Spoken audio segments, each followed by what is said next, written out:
21g 관저 의혹, 윤석열 씨 소환이 코앞입니다. 저는 아사즈 미디어 조선혜입니다.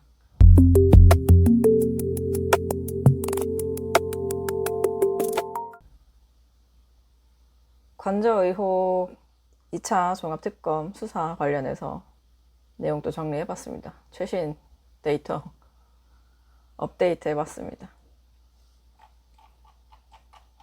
윤석열 정부 대통령 관저 이전 특혜 의혹을 수사 중인 2차 종합특별검사팀 특별검사 권창영이 기획예산처와 당시 예산실장 등 관련자 주거지에 대한 압수수색에 나섰습니다. 관저 의혹과 관련한 불법 예산 전용 의혹의 윤곽이 드러나면서 전직 대통령 윤석열 씨 부부에 대한 소환 조사가 임박했다는 관측이 나옵니다. 8일 한겨레 오늘이죠. 단독 보도 나왔습니다. 종합특검은 이날 오전부터 윤석열 정부 관저 예산 전용 의혹과 관련해 당시 대통령실 경제금융비서관과 기획재정부 예산실장 등 관련자 4명의 주거지를 압수수색하고 있다. 특검팀은 관저 이전 예산 전용 과정에 윤재순 당시 대통령실 총무비서관이 행정안전부 쪽에 기재부 정리 완료라는 문자 메시지를 보낸 사실을 확인했다고 보도했습니다. 특검팀은 윤석열 대통령 측 인수위원회가 대통령 관저를 이전하는 과정에 종합건설업 면허가 없는 인테리어 업체 21g이 공사를 특혜 수주한 의혹을 수사하고 있습니다. 21g은 김건희 씨가 운영한 전시업체 코바나 컨텐츠 주최 전시회를 후원하고 코바나 컨텐츠 사무실 설계 시공을 맡았던 업체입니다. 관저 이전 당시 편성된 예산 예비비 14억 4천만 원보다 3배 많은 41억 1,600만 원이 사용이 됐습니다. 특검팀은 이 과정에서 적법한 절차 없이 행안부 등 부처 예산이 전용이 됐다고, 끌어다 썼다고 보고 있다고 합니다. 김대기 전 대통령실 비서실장, 이상민 전 행안부 장관 대화 내용이 또 보도가 됐습니다. 또 한겨레인데요. 어제입니다. 지난 7일 당시 김대기 비서실장이 청사 노후 시설 정비비 명목으로 편성된 예산 중에서 남는 예산을 일부 사용하면 된다고 이상민 장관에게 얘기를 했다고 합니다. 그래서 예산 전용을 지시를 했고 이상민 장관도 그게 좋겠다면서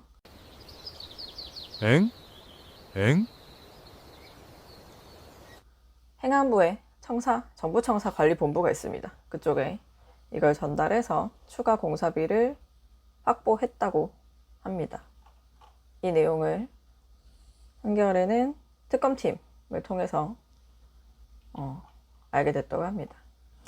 어제 오늘 계속 그 특검 관련된 뉴스가 많이 나오고 있는데 서울신문입니다. 특검팀이 윗선의 부당한 외압을 입증할 결정적 고리인 윤석열 씨의 직접 통화 정황을 확보하고 윤석열 씨 소환을 검토하고 있다고 밝혔습니다. 매체 보도 내용을 좀 읽어드리면 특검 관계자가 윤재순 전 총무비서관이 영장심사에서 대통령에게 연락을 받았고 질책받았다는 취지로 진술한 바 있다고 밝혔다고 합니다. 특검 관계자가 서울신문 기자분에게 특검이 대통령 관저 이전 의혹과 관련해서도 윤석열 전 대통령을 의혹의 정점으로 보고 직접 소환을 검토하고 있는 것으로 확인됐다는 내용도 보도가 됐습니다. 이어서 더 설명드리면 특검은 구속기한이 만료되는 오늘 10일 이전에 김대기 전 비서실장과 윤재순 전 비서관, 예산 전용에 관여한 이상민 전 장관 등을 재판에 넘길 방침, 방탄감사 의혹과 관련해 압수수색을 마친 감사원에 대해서는 다음 주부터 실무진 소환 조사에 착수한다고 합니다. 유병호 감사위원 소환도 검토하고 있다고 합니다. 안 그래도 감사원 그 압수수색 기사도 봤었는데 제가 그 선거 기간이기도 해서 쭉 이렇게 보기만 하고 보도를 전달을 못 드리고 있다가 감사원도 조만간 하겠구나 라는 생각을 했고요. 특히 최재 당시 감사원장, 유병호 감사위원 등등 해서 당시 사무총장이었죠. 왜 조사를 안 하는지에 대해서 이전에 몇 번 제가 보도를 통해서 지적을 한 바 있었는데 드디어 좀 이제 구체화되는 것 같습니다. 현실화되는 것 같습니다. 불법 예산 전용 의혹의 윤곽이 드러나는 가운데 특검팀은 관저 이전 의혹과 관련한 김건희 씨의 개입 여부도 들여다보고 있다고 합니다. 뉴시스 기사였습니다. 또 어제 기사인데요. 특검팀은 가로 열고 가로 닫고입니다. 대통령실 관저 이전 의혹을 두고 21g이 계약을 맺을 수 있던 배경에 김건희 여사의 입김이 작용했는지도 들여다보고 있다. 이 과정에서 패션 문화업체, 저번에는 패션 업체라고 했는데 패션 문화업체로 바뀌었습니다. 김건희 여사에게 디올 의류 등 명품을 건넨 정황도 추가로 드러나면서 관저공사 업체와 김건희 여사 사이 연결고리라는 불씨도 번지기도 했다고 보도했습니다. 불씨는 아마 저희 아사지 미디어 저겠죠. 뒤에 설명드리겠습니다. 그러면서 특검팀은 21g과 패션 업체 유경옥 전 대통령실 행정관을 발판 삼아 김건희 여사는 뉴시스 표기대로 읽어드리겠습니다. 연루된 특가법상 알선수재 혐의 수사에도 탄력을 붙일 전망이라고 보도를 했습니다.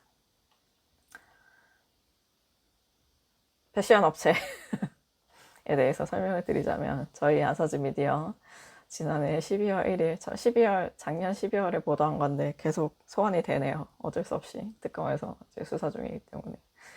패션쇼 연출 기획 업체 제이뉴의 조우연 대표가 김건희 씨 샤넬 가방 추가금 324만 원을 결제한 사실을 단독 보도한 바 있습니다.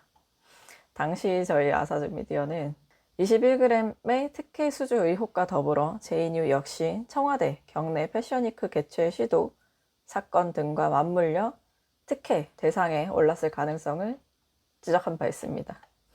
이번 특검 수사로 저희 아사지 미디어가 제기했던 의혹의 연결고리가 사실로 드러날지 주목이 매우 됩니다. 관련 기사 링크 따라서 보시면 되고요. 특검팀이 관저 이전 특혜 의혹과 관련해 윤석열 씨 직접 소환을 검토 중인 가운데 김건희 씨의 관저 이전 개입 여부에 대한 수사도 속도를 내는 모양새입니다. 특검팀은 이미 1차 수사 기한 90일을 마치고 나서 이번 달 6월 24일까지로 수사 기한을 한 차례 연장을 한 상태인데요. 수사 기한은 30일씩 최대 2번 연장할 수 있다고 합니다. 그래서 이달 6월 24일까지 하시던지 아니면 7월 말로 하시던지 그렇게 되는데 추가로 연장이 아마 되지 않을까 저는 기대를 하고 있습니다. 너무 빠듯해서요. 24일이면은 김건희 씨 패션업체 연루 디올 백수수 사건까지 해야 되는데 너무 빠듯한 거 아닌가 싶고 특검팀이 관저 의혹과 관련한 윗선 개입 의혹을 명확히 밝혀낼 수 있을지 관심이 쏠립니다.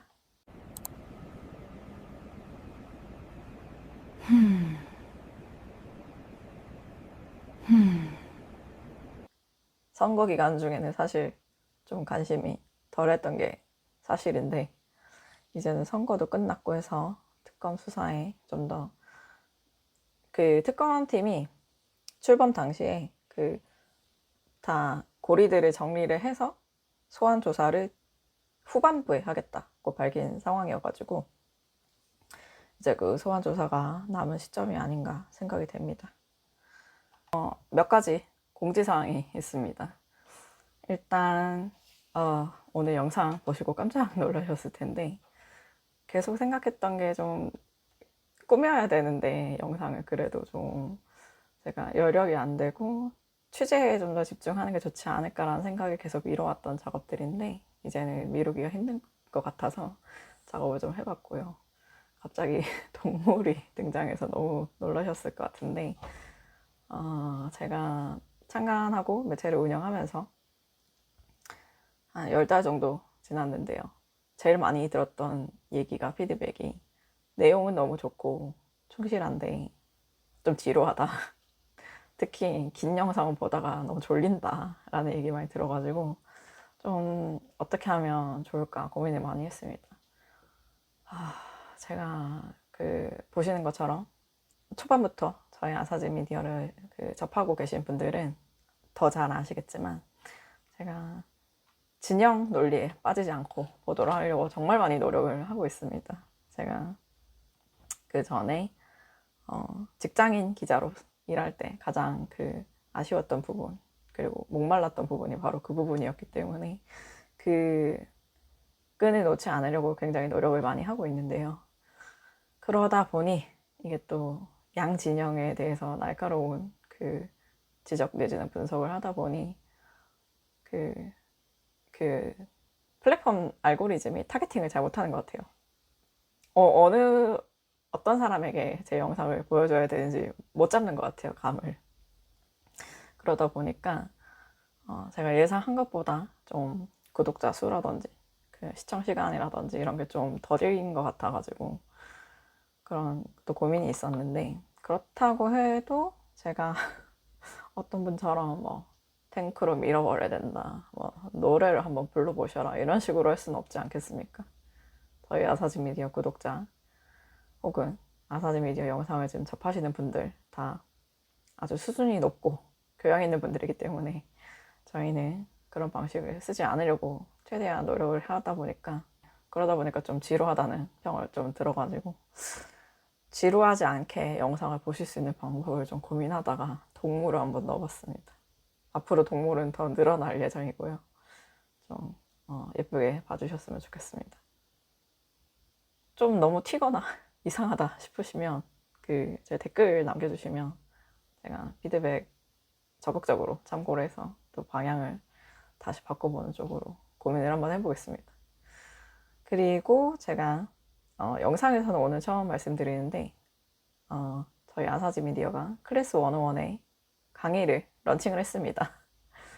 그래서 어떤 내용이냐면 방금 말씀드린 관저 의혹 관련해서 제가 2022년부터 현재까지 쭉 취재를 해오던 2022년 첫 보도를 특종을 한 이후로 계속 추적을 해오는 과정에서 어떤 방법으로 보도를 할 수 있었는지 방법에 대해서 알려드리는 강의를 런칭을 했는데요. 탐사보도 방법 별로 안 궁금하신 분들이 더 많으실 텐데 그래도 보도를 하는 방법, 취재를 하는 방법 궁금하신 분들을 위해서 준비를 해봤고요. 정치 분석법도 있습니다. 그래서 제가 짧은 기간이지만 정치부 취재를 하면서 전 직장에서 여러 가지 많이 배웠던 부분 그리고 저만의 노하우들 어떻게 하면 더 저는 경제 전공을 해가지고요. 다음 미래를 궁금해 하거든요. 다음 방향을 어떻게 한 발, 세 발, 다섯 발 정도 앞을 내다보는 방법 저희 강의에 담았으니까 참고해 주시면 감사하겠습니다. 그리고 탐사보도법도 너무 거창하게 보실 필요 없고요. 그냥 요새 또 가짜뉴스, 가짜 정보들이 워낙 또 AI 때문에 많아지는 상황이기 때문에 진짜 정보, 그리고 뉴스에 나오지 않는 정말 인간 기자만, 인간만 알아낼 수 있는 정보, 발굴할 수 있는 정보, 그런 거를 이제 어떻게 발굴할 수 있는지를 찾아서 강의에 넣었으니까요. 진짜 정보가 궁금하신, 진짜 정보를 찾는 방법이 궁금하신 분들 참고해 주시면 감사하겠습니다. 그리고 관전 특종 보도 후일담을 담은 저의 책 하우스도 인터넷 교보문고 등에서 판매를 하고 있습니다. 많은 분들의 관심 부탁드립니다. 제가 창간하고 10달 넘게 이제 계속 운영하면서 정부 광고, 기업 광고를 아예 받지 않는 방향으로 제가 잡고 가고 있거든요. 좀 잘 이해가 안 된다고 하시는 분들이 너무 많았는데 그래야 제 분석이나 제 보도에 신뢰도가 더 높아진다고 저는 생각을 해서 말도 안 되는 똥꼬집으로 회사를 운영을 계속 해오고 있습니다. 많은 분들께서 강의수강 책 구매해 주시면 너무 감사드리겠고요. 힘드신 분들은 저희 유튜브 구독, 좋아요, 댓글 많이 부탁드립니다. 그리고 또 하나 더 말씀드리고 싶었던 게 제가 최근에 이메일을 하나 받았는데 팟캐스트 순위를 매기는 걸 제공하는 업체에서 보낸 것 같아요. 저희 아사지 미디어가 대한민국 정치 분야에서 8위를 했다는 내용의 이메일을 받았는데 진위 여부는 알 수 없어서 제가 따로 홍보를 하지 않았습니다. 그런데 혹시 만약 그게 사실이라면 정말 많은 분들이 제가 그 AI를 통해서 추산해 본 결과 최소 수백에서 최대 수천 분의 그 청취자분들이 제 영상을 그 음원으로 된 걸로 이제 접하고 있다는 얘기를 들어가지고 깜짝 놀랐는데요. 저희 유튜브 구독을 해주시면 더 좋을 텐데 왜 애플에서 들으시는지. 제가 팟캐스트를 12월부터 진행을 했습니다. 제가 올리는 유튜브 영상에서 음원을 떼서 그거를 팟캐스트에 다 뿌리는 거, 5개 팟캐스트에 뿌리는 거였는데 이유는 명확했습니다. 유튜브나 틱톡이나 다른 플랫폼에서 제가 혹시라도 부당한 이유일지라도 계정에 문제가 생길 경우에 다른 많은 분들께서 제 뉴스를 접하시면 좋겠다라는 생각에 그렇게 진행을 해왔는데 아카이빙 개념이었습니다. 그런데 이게 또 의도치 않게 그쪽으로 쏠림 현상이 발생하는 문제를 제가 6달 동안 모르고 있었더라고요. 그래서 좀 변화를 주려고 합니다. 유튜브 영상은 저희 기사와 똑같이 업로드가 됩니다. 똑같은 시간에 업로드가 되는데 팟캐스트는 일주일 뒤에 발행을 하려고 합니다. 그래서 일주일 뒤에 팟캐스트로 저희 아사지 미디어 음원을 접하시고 왜 이렇게 철진한 얘기를 하나라고 의문을 혹시 가지시는 분들은 유튜브로 오시면 제 시간에 보실 수 있습니다. 그거 참고해 주시면 감사하겠고요. 여러 가지 변화를 좀 시도를 해보려고 하는데 어쨌든 예쁘게 봐주시면 감사하겠습니다. 오늘은 여기까지고요. 감사합니다.